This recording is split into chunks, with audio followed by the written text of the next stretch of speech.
I found out the 2012 Subaru Outback didn't have too much information on how to remove this. So I just wanted to add some information so that it would help the next person.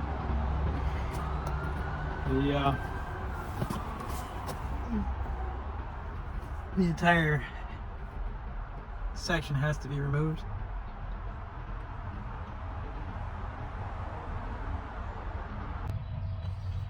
Here is another view of the AC coil.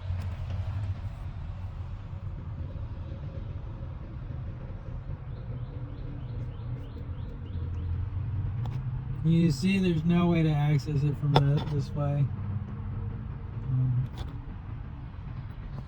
This is going to have to be loaded from the top, not from the side. Here is a close-up of the whole unit, the entire unit of the AC evaporator coil.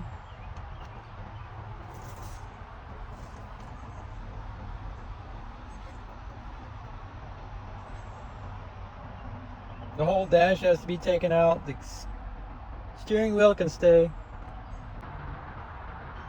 Make sure you install in this configuration, because if you don't put them in like this with that bar, you just can't get it back in. So it's best to hook it like that.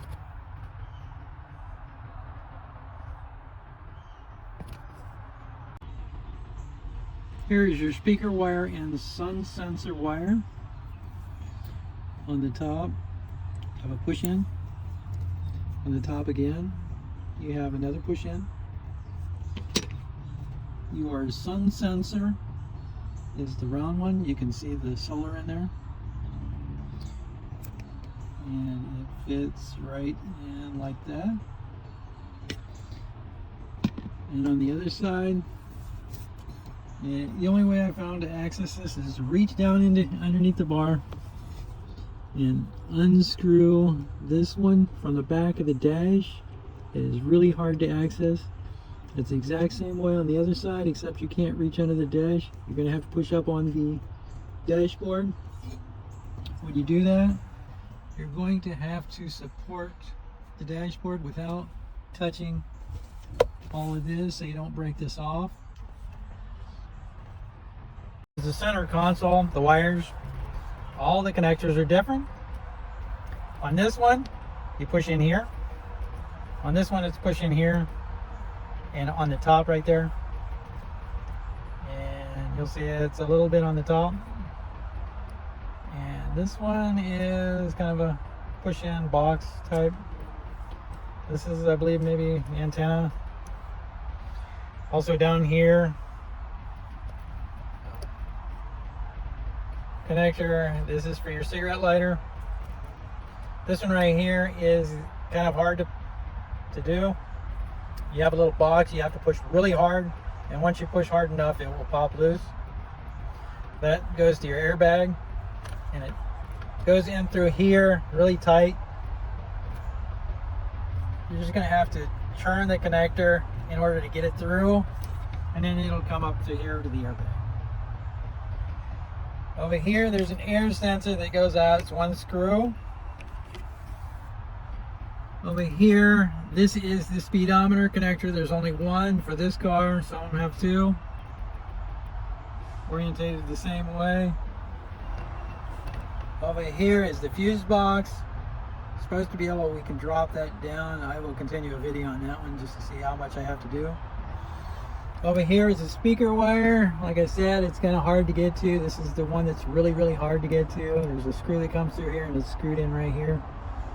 You can't reach in with a Phillips screwdriver very much. This wire only is this long for the speaker. You might want to cut that tab right there if you really have. It took me 30 minutes to get this off, so found that you have to raise up the dashboard up into the windshield area, and then you barely can get your hand in here to do this. So it's really hard to do. Before you disconnect the battery, make sure you unscrew the screws on this side and this side on the very bottom, and also recline the seats, passenger seat makes it a lot easier. Put your head down in here and look up. You can keep the car in park. This basically just comes all the way out, this whole unit. This right here has a little retaining pin right here. You don't have to worry about it. Once you do that, then the shifter comes up. That's in the other videos, so you don't have to worry about this one. Also, you might want to open up the rear door, because the rear door, that way you can access it. Once you turn off the battery or disconnect the battery, you're going to lose the ability to be able to open the back door. Okay, before you remove the bar, make sure you have a good picture of all the wires and locations.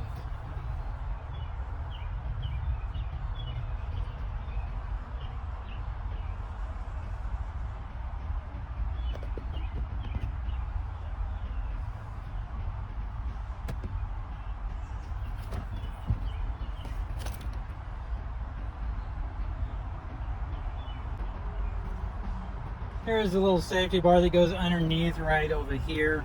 You can disconnect that at any time. It just latches on. There's no other wires hooked to it. Most of all the screws are just small screws, so most of them are all the same size and everything, so shouldn't have too much problems putting it back together.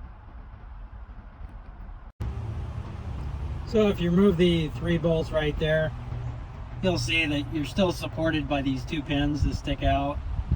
And it's on both sides, so don't worry about when you take out the bolts. It's not going to just drop down. This is the whole unit I removed from the car. I don't really have to go over the disassemble. It's pretty straightforward. Here's the bottom.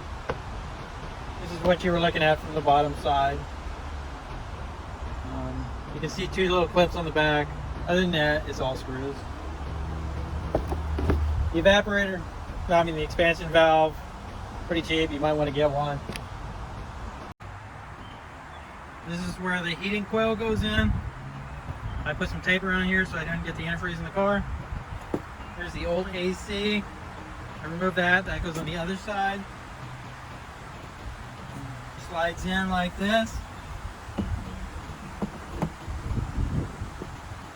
And it goes all the way down. So I got an oil pan just to check to see if this was the right part that I should have replaced. And I got some high-tech device to check it with. I got a balloon on one side and filled up the other one. Looks like I'm getting some bubbles down here. Here's your blower motor, easy to assemble. That's it. It's got 3 screws. Goes in, easy, just right here. Just 3 screws.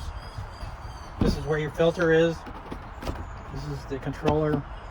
That's your inside out air controllers right here.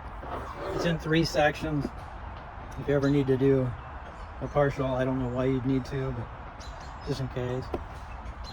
I'd recommend for this one, this gasket is usually rotted out. It was for me, so I just glued in a rubber seal. Also right here, you see the sensor. And this one right here is in the very back, so it's kind of hard to get to. And this is on the bottom. And also remember, this clips in right here on the top. And these are just the tabs right here on both sides. Before you install the bar, make sure all the wires, like this wire right here, is not trapped behind here. Unfortunately, I did that. Also, make sure that you do install all the wires for the AC unit. This one is really hard to get to upside down if you don't. And this turned out to be the most easiest thing, and this is what I was worried about, was the fuse box. So. Here's the driver's side controllers. This is the rearview mirrors and the e-brake and the brightness for the dim, dashboard dim. As you can see, all of them, press on the top to remove. All different sizes, so you can't get mixed up. This is how you remove your center console. Drop this one down. There's this little pin right here. Pull it out. and then this slides all the way out. You pull this little mat out.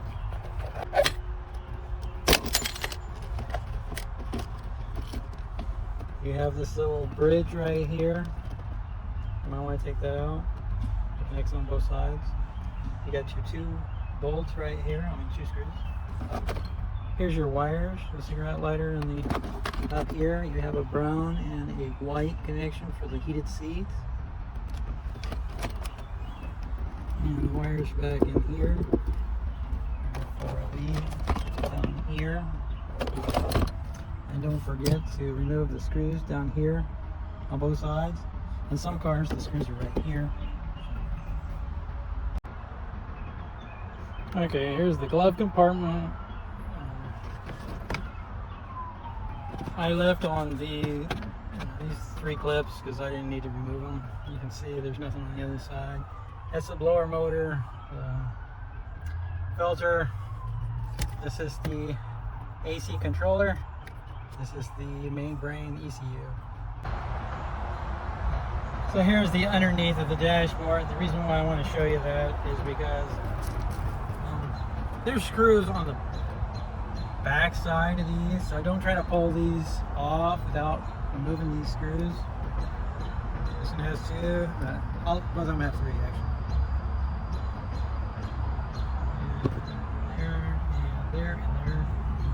Also, when you come down here, you see this right here, that's where the speaker wire that holds the speaker wire on. I don't think I'll screw that one back on because it goes up against the windshield and it is really hard to get to. It's also the same on the other side, right there. I wouldn't recommend screwing it back in unless you really have a lot of patience. It's just going to hold the wire in place, but the speaker will do that. And here, once again, this is the whole unit upside down. Here's the airbag, and here's this unique connector. Sorry. This is, you gotta push in really hard on this green button, push it down as hard as you can, and then it will actually push out. You might have to use some pliers to push down. It takes about 25 pounds of pressure to release that. Here are the 2 pieces you have to remove in the center console, right here. This can be very difficult to remove, very tight. The bottom plate has hinges right here, and it takes a lot of pressure to pop this one straight out. I'm not sure why it's so tight, but it is very tight to pull out. Almost to the point where you could almost break it if you pull too hard. This one I found out, these 2 clips right here, once you pull out one side, the other one gets tighter. So I recommend putting something like this underneath it when you pop one side out and pull right here and pull with these 2 tabs. Just remember where the wires come out, right there, right there. Radio, the wires are all different, so don't worry about them. Do make sure that you plug back in the airbag. Like I said, this wire down here is a little bit unique. You just press in the green button. Let's see. That should be about it. So here's another tough one to install.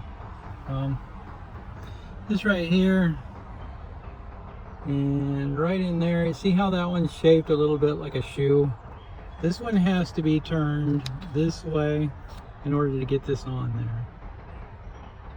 You're going to have to use some really small needle nose pliers, as long as you can, because you got to reach up in through here to here. And this one I found, if you pull it out and put it in the part itself, you should be good.